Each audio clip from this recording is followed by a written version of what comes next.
Russell, Purplebricks versus Yopa. Why has one gone off the scale and doing really well? Forget the share price and talk about the actual business with market share and listings, whilst the other is neither here nor there. Talk to me.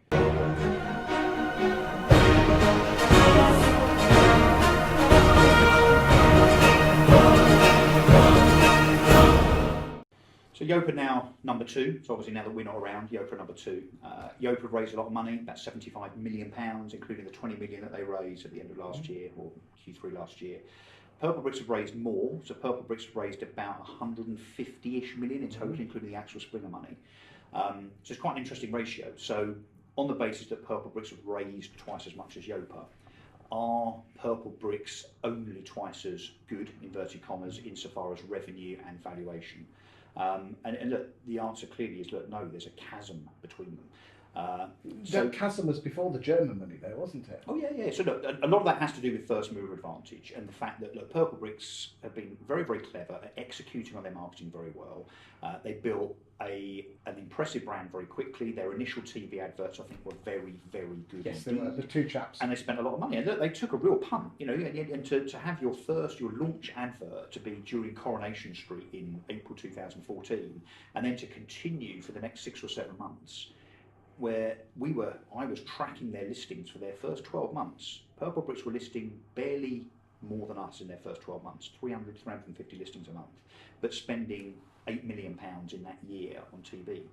Now that's a very, very scary differential. Yeah, you do. And look, you hear that, perhaps there were some wobbles by the Purplebricks team in the first few months, simply because you are sitting there with your fingers crossed, hoping that it's going to work out, and obviously for them it has. So I think they've executed fantastically well. I think the advent of them introducing a pay later proposition, originally through Close Brothers, now through somebody else, if you look at their listings, that was where their listings really took off. Now, even though it's obvious that if you say to a consumer in an upfront model, you don't have to pay now, you have to, you pay later, that obviously is going to help traction, that's going to help the business take off. The debate in the industry, of course, is how much of the marketing message from Purplebricks is clear that you definitely have to pay that fee, even if you are one of the X%, whatever that is, that doesn't sell. So look, I think there's a huge debate around that. So are Purplebricks being ambiguous in their marketing message? I think you could probably safely say that there is an element of that. So that's helped them, which is obviously why that marketing message, in my opinion, stays ambiguous. But back to Yopa, I suppose, look, Yopa simply have executed really poorly. I mean, they've had 3 CEOs, 2 or 3 CMOs. They're on their 4th creative agency. I think some of their TV adverts have been absolutely awful. Some of their TV adverts have been designed to be very similar. Do you like the YMCA one? YMCA, who the hell knows who the YMCA is, well, unless you're over age. 45 years old? What a stupid thing to do. And how does the YMCA align with moving house? I mean, the reason they did that was, of course, they started off being YOPA, which stood for Your Online Property Agent, realised they didn't want to be online anymore because the online estate agency label has certain negative connotations. So all of a sudden you think, shit, what am I going to do about that? Oh, I know what we'll do. We'll say it's not YOPA, it's now Yopa. Now, I just think it was a really amateur way. What they should have done is change their name. And if they changed their name 3 years ago to something better, then perhaps they'd been in a slightly better position. So, look, Yopa have raised loads of money.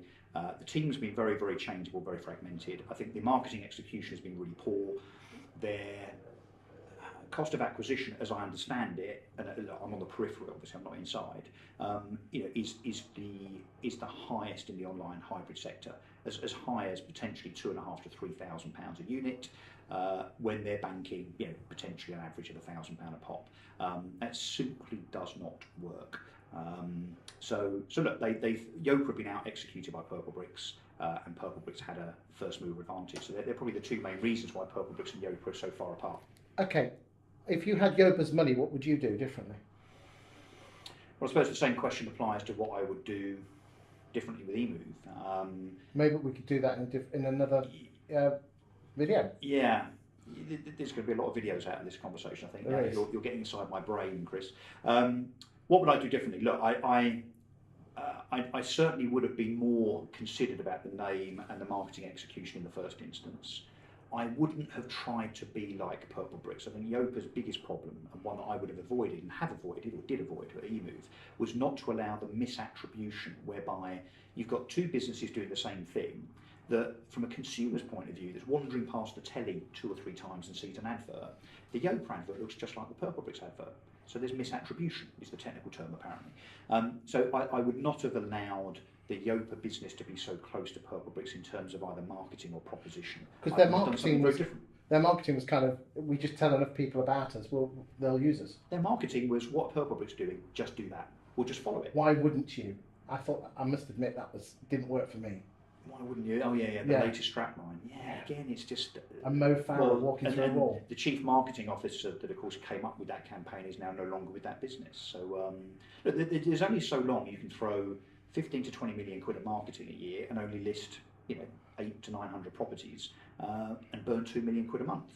And I think that the danger for the online hybrid sector, of course, is that at first, with Purplebricks as the flag carrier, being seen to try to replicate that and end up with an exit for all your shareholders at £300 million and everybody goes home with a balloon type of thing, that's all very well, but if you don't execute well, and if you're the second or the third doing it, and importantly, in the online hybrid sector, there's 50, 60, 70 online estate agents now. Most of them very, very small, and that none of us have really heard of. But you've still got the 4 or 5 big ones all vying like ferrets in a sack to kind of try and get market share, plus all the ones that are nibbling at your heels. It's too busy. So it's almost that their marketing is all about, if we spend more money on TV advertising, more people will use us. But it doesn't happen. No. There is not a linear line in terms of your marketing spend. So your marketing spend goes like that. You would hope that your listings and your revenue follow that same trajectory. Take it from me, they do not. There is what's called the Law of Diminishing Returns, and you get absolutely to a position where once you go past spending 300 or 400 grand a month, it's a lot of money. 300 or 400 grand a month just on Google, plus another 500 grand to £1 million quid on TV.